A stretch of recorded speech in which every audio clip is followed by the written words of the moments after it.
قطب الدین ایبک شکار کھیل رہے تھے۔ تیر چلایا اور جب شکار کے نزدیک گئے دیکھا تو ایک نوجوان ان تیروں سے گھائل ہو کر تڑپ رہا تھا۔ کچھ ہی پل میں اس گھائل نوجوان کی موت ہو جاتی ہے۔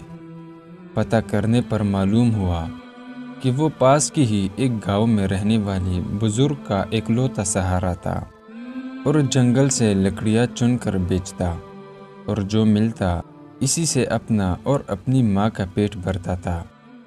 قطب الدین ایبک اس کی ماں کے پاس گیا، بتایا کہ اس کی تیر سے غلطی سے اس کی بیٹی کی موت ہو گئی۔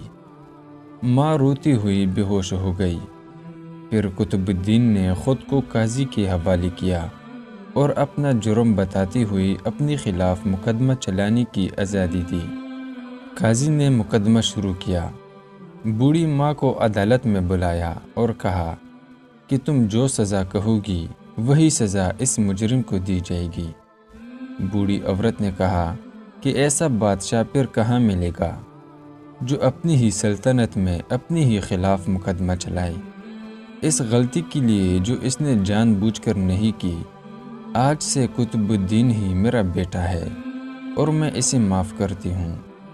قاضی نے قطب الدین کو بری کیا اور کہا اگر تم نے عدالت میں ذرا بھی اپنی بادشاہت دکھائی ہوتی تو میں تمہیں اس بڑھیا کے حوالے نہ کر کے خود ہی سخت سزا دیتا۔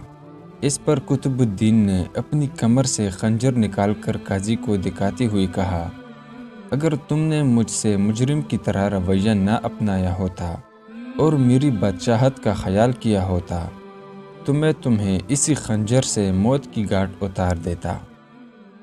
یہ ہے اصل حکمرانی، بادشاہت و انصاف، اور یہی ہے اسلام کی تعلیمات۔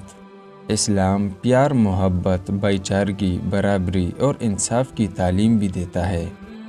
ہمیں تکبر، نفرت، ریاکاری، طرفداری اور باطل کی خوشنودی حاصل کرنے سے پرہیز کرنا چاہیے۔